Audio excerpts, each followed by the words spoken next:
AC को regularly clean करने से या एसी का रेगुलरली मेंटेनेंस करने से एसी की परफॉर्मेंस और लाइफ स्पैन दोनों भी इंक्रीज होती हैं। यही नहीं बल्कि एसी का रेगुलरली मेंटेनेंस या क्लीनिंग करने से एयर क्वालिटी इंप्रूव होती है, इलेक्ट्रिसिटी कंजम्पशन कम होता है और एसी ब्रेकडाउन्स या रिपेयर्स से भी बच सकता है। इस वीडियो में मैं आपको स्टेप बाय स्टेप बताऊंगा कि किस तरह से आप अपने एसी को रेगुलरली क्लीन कर सकते हैं और एयर कंडीशनर की साफ सफाई करने का सही तरीका क्या है। तो आइए जानते हैं। Step number 1, turn off the power. इससे पहले कि आप एसी की साफ सफाई शुरू कर दें, पहला काम आपको ये करना है कि एसी की पावर सप्लाई बंद कर देनी है। एसी की पावर ऑफ करने के लिए आप या तो स्विच को बंद कर सकते हैं या इलेक्ट्रिकल पैनल में सर्किट ब्रेकर को बंद कर सकते हैं। Step number 2, clean the air filter. Air filter AC का one of the most important component है जो धूल या मिट्टी को घर के अंदर घुसने से रोकता है, जिससे कि आपको शुद्ध हवा मिले।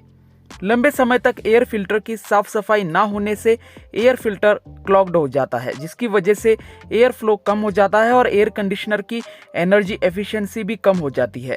एयर फिल्टर को क्लीन करने के लिए आपको फिल्टर को यूनिट से बाहर निकालना है और फिर आप सॉफ्ट ब्रश या वैक्यूम क्लीनर की मदद से फिल्टर को क्लीन कर सकते हैं। लेकिन अगर एयर फिल्टर में बहुत ज़्यादा धूल या मिट्टी जमा हो गई है जिसे निकालना भी मुश्किल हो चुका है, तो आपको एयर फिल्टर को रिप्लेस करना पड़ेगा। Step number 3, clean the condenser coils. Condenser coils का काम होता है घर के अंदर मौजूद हवा से गर्माहट को बाहर निकालना और उस गर्माहट को घर से बाहर फेंकना।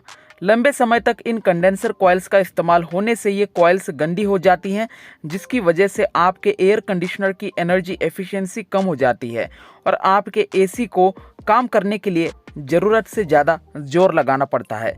तो ये ज़रूरी है कि आप एयर फिल्टर के साथ इन कॉइल्स को भी रेगुलरली क्लीन करें। इन कंडेंसर कॉइल्स को भी क्लीन करने के लिए आप सॉफ्ट ब्रश या वैक्यूम क्लीनर का उपयोग कर सकते हैं और अगर ज़िद्दी दाग धब्बे हैं तो आप उन दाग धब्बों को निकालने के लिए किसी भी सॉल्यूशन का इस्तेमाल कर सकते हैं। Step number 4, check the refrigerant levels. जैसा कि हम सभी जानते हैं कि एयर कंडीशनर में रेफ्रिजरेंट नामक फ्लूइड पाया जाता है और इस फ्लूइड की वजह से ही हमारा रूम ठंडा होता है। अगर रेफ्रिजरेंट लेवल्स कम हो जाते हैं तो एयर कंडीशनर आपके रूम को सही ढंग से ठंडा नहीं कर पाता है। इसीलिए आपको रेफ्रिजरेंट लेवल्स को भी रेगुलरली चेक करना चाहिए।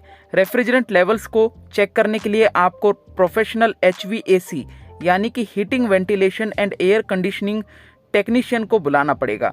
वो टेक्नीशियन आपके एसी के रेफ्रिजरेंट लेवल्स को चेक करेगा और अगर ज़रूरत होगी तो रेफ्रिजरेंट को भर भी देगा। Step number 5, check the drainage system. किसी भी एयर कंडीशनर में ड्रेनेज सिस्टम का काम होता है एवापोरेटर कॉइल पर जमे कंडेंसेशन को हटाना। अगर ड्रेनेज सिस्टम जम जाता है या क्लॉग्ड हो जाता है तो आपका एसी खराब भी हो सकता है। आपके एसी का ड्रेनेज सिस्टम सही से काम कर रहा है या नहीं, इसे आप कैसे पहचानेंगे? अगर आपको आपके एयर कंडीशनर के अराउंड मॉइस्चर या पानी की छोटी बूंदें जमा हुई दिखती हैं तो आप समझ जाइए कि ड्रेनेज सिस्टम में शायद गड़बड़ी है। ऐसे में आप ड्रेनेज सिस्टम को रिपेयर करने के लिए किसी भी टेक्नीशियन को कॉल करके बुला सकते हैं। इन पांचों भी स्टेप्स को फॉलो करके आप अपने एसी की परफॉर्मेंस और एनर्जी एफिशिएंसी को बढ़ा सकते हैं, जिससे कि आपका एसी सालों साल बिना किसी परेशानी के स्मूथली रन होगा।